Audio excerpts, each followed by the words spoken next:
George Washington was born on February 22, 1732 in British colony of Virginia. He spent his childhood at Ferry Farm, Virginia, and finished schooling at the age of 15. In 1752, Washington became a commander of Virginia militia and resigned from the position in 1759 and returned to Mount Vernon. He was then elected to the Virginia House of Burgesses. Later, he expanded Mount Vernon into an 8,000 acres property with 5 farms.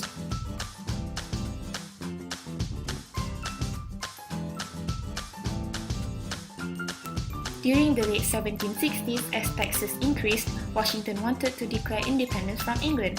He became a delegate to the First Continental Congress and was named the Commander-in-Chief of the Continental Army.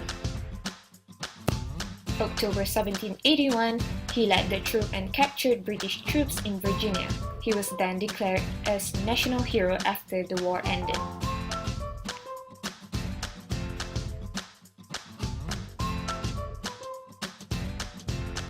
After the war, he returned to Mount Vernon and was asked to attend the Constitutional Convention.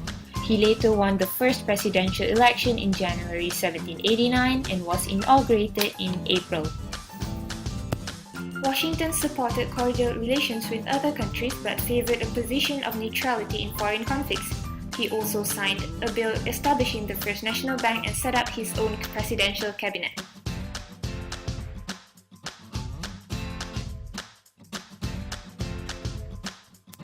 President Washington never lived in Washington, D.C.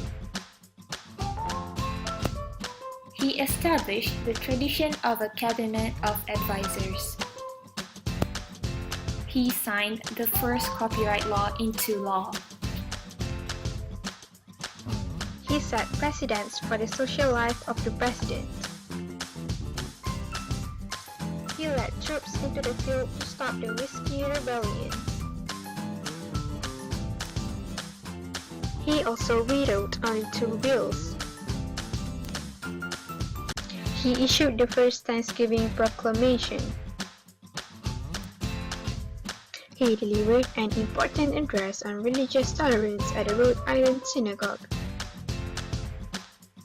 His second inaugural address is the shortest ever delivered.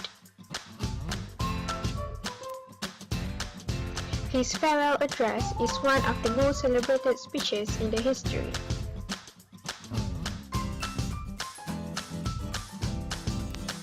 He retired in 1796 after serving 2 terms as president. He urged the new nation to maintain the highest standards domestically and to keep involvement with foreign powers to a minimum. He died in December 1799 at the age of 67. He was entombed at Mount Vernon, which in 1960 was designated a National Historic Landmark. Known as the father of his country, his face appears on the US dollar bills and quarters, and hundreds of US schools and towns, as well as the nation's capital city, are named for him. We hope you enjoyed our video. Thank you for watching. Created using Powtoon.